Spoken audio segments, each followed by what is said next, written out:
how dangerous are we actually prepared to make our world? In 2050, our grandchildren won't be asking what we said. They will be living with the consequences of what we did or didn't do. What's motivating these farmers' protests in southern Europe? Well, as we see it, there are at least 4 reasons. The EU's climate policies, cost of living concerns, competition from foreign imports, and the emerging urban-rural divide.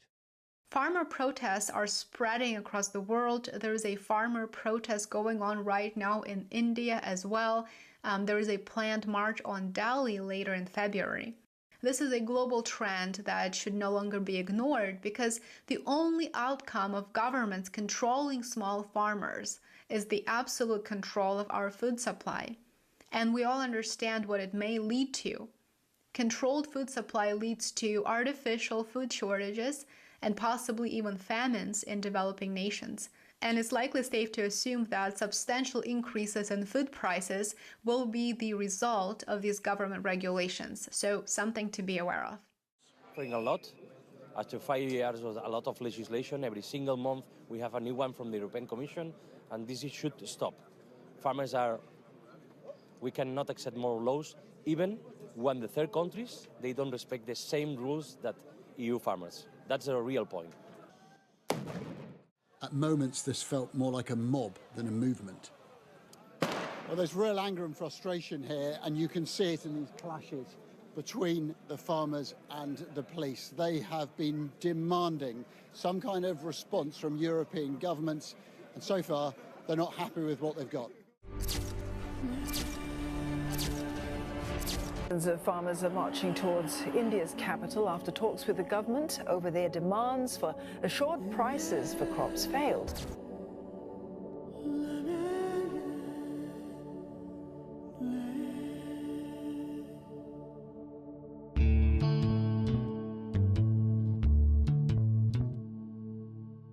Pirandhidumbodhu maram ondru naduvom unnudan pirandhathu ena solli valarpom. That these small farmers will be eventually forced to give up, since government regulations are so strict that running a small farm will not be profitable. So they will go out of business, in other words. As the result, small farms will be replaced with large corporate producers. We have to pull them to the table and leverage further. So how do we get there? Well, the lesson I've learned in the last year is money, money, money, money, money, money, money.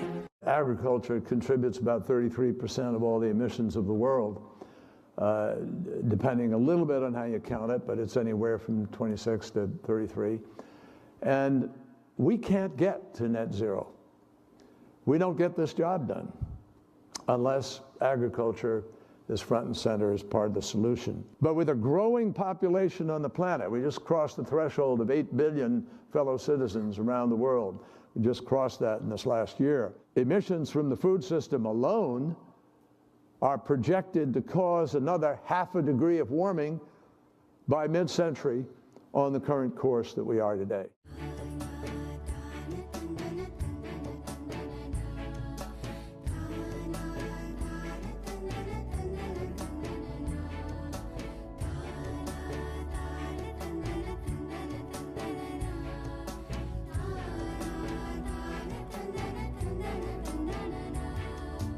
மரத்துக்கும் உயிருண்டு அதனை உணர்ந்தார் மனதுக்குள் போற்றி நாடும் ஏற்றுவார்.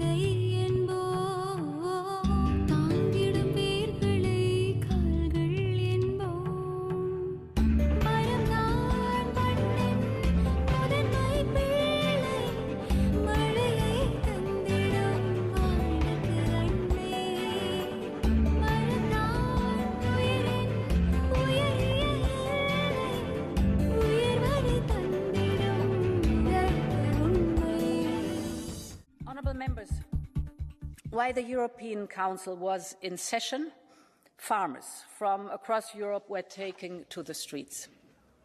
Many of them feel pushed into a corner. Farmers are the first in line feeling the effects of climate change. Droughts and floods have destroyed their harvest and threatened their livestock. Farmers are feeling the impact of the Russian war, inflation, the rising costs of energy, the rising costs of fertilizers. Nevertheless, they work hard every day to produce the quality food we eat. And for this, I think we owe them appreciations and thanks and respect.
I'm very sensitive to the message that farmers are concerned by administrative burden. This is a general topic. You know that this is close to my heart to reduce these administrative burdens.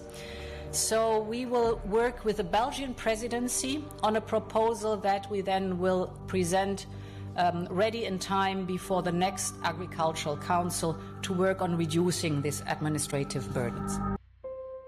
Athens is sweltering, a blistering U.S. Southwest. Global temperature records have been breaking all summer.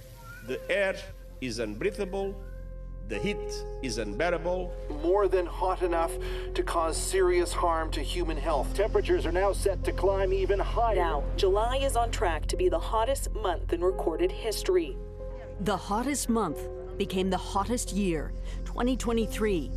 Just as the world's largest climate conference opened in Dubai, delegates desperate for a deal to turn down the heat.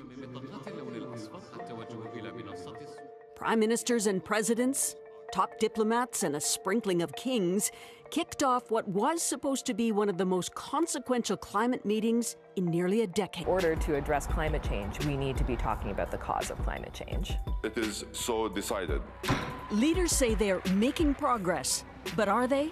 We've been trying to warn you guys for so many decades. Now we're heading towards a catastrophe. Those fed up with climate politics won't wait.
है नहीं तो मौत से